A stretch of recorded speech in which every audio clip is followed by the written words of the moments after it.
It is time to decide which one is better. This one's too short.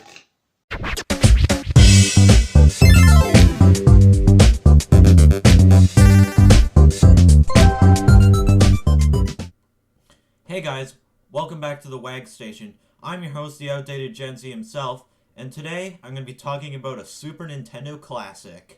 Super Mario World. Mama Luigi! Right off the bat, when starting a save file in Super Mario World, you get this pop-up to catch you up to speed on what's going on here. Oh no, Princess Toadstool is captured again! What are we gonna do? So Super Mario World introduces something that should have been in way more Mario games. A full connected world. Look, it's the place from Super Mario Kart! Right when you load up the map, you start at Yoshi's house.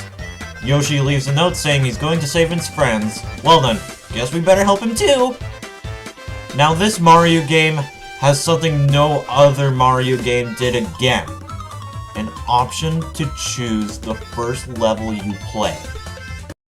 Oh my god! Anyways, now it's time to start a level here.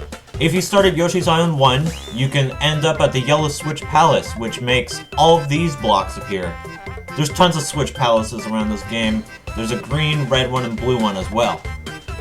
If you start up on Yoshi's Island 2, then you go along through the world and meet one of the 7 Koopalings again. It's pretty cool that the Koopalings returned from Super Mario Bros. 3 in this game, but it's pretty lame that they share some of the same attacks, like Iggy and Larry for example.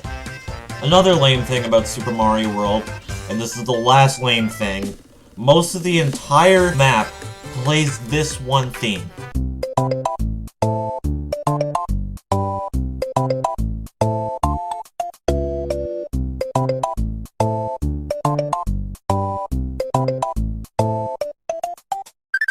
It gets pretty annoying when you play casually, which is why it's always a nice breath of fresh air when you enter a part of the world that isn't that theme.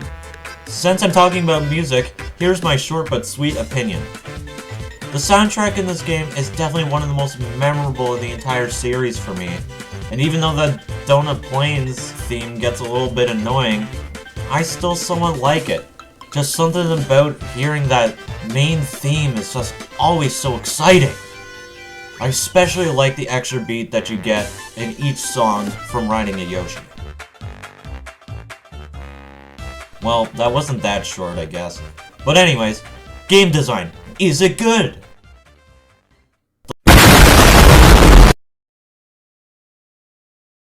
The level design here is really good. Sure, yes. It's simple Mario levels, but they're all good. Map design wise, I really enjoy how it's all connected, and as well, you can find secret levels from finding different exits in the levels you play.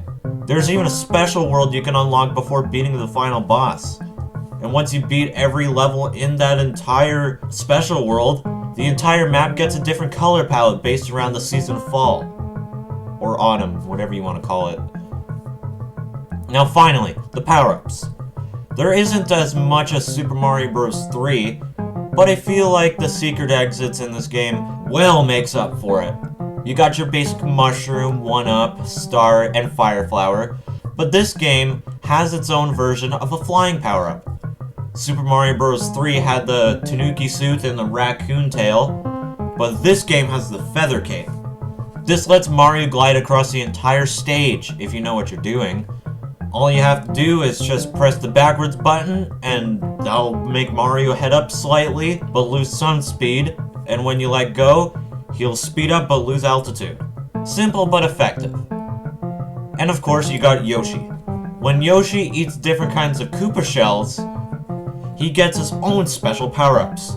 The green shell gives him just a normal green shell, you just able to spit it out. And it works like how Mario would kick a green shell. From a red Koopa Troopa, you can get 3 fireballs. They're bigger than normal fireballs and they go into 3 different directions. Mostly forward to where you're going. Now from the yellow Koopas, you get a ground pound ability which defeats every enemy on screen as long as they're on the ground. And finally from the blue Koopa Troopas, you unlock an overpowered flight ability. Now there's also different colors of Yoshis as well, and depending on the color, no matter what shell they eat, they'll get that particular power-up. Like red gives you fireballs no matter what, blue gives you the flight power no matter what, blah blah blah, you get it. There's also baby Yoshis that evolve into normal Yoshis when you feed them enough enemies around the stage, which is pretty cool. Also, the final boss in this game is really easy. All you have to do is just kick upwards these enemies across. That's about it. Oh yeah, you can also throw enemies upwards in this game. Forgot to mention that. Oh well. So that was Super Mario World. I personally thought that this was always the best out of all the other classic Super Mario games ever since I first played it on one of those crappy Super Nintendo emulators that required Flash that always reset your save data. And now I have a way better experience playing on it with Nintendo Switch Online, for example. If only you could press the start button or something to go back to the main menu and choose your save file to see everything fully 100% complete. Nope. Turn off and reset the game, and boom, you never beat the final boss. I forgot to mention this power. I'm sorry. That's Mama Luigi to you, Mario!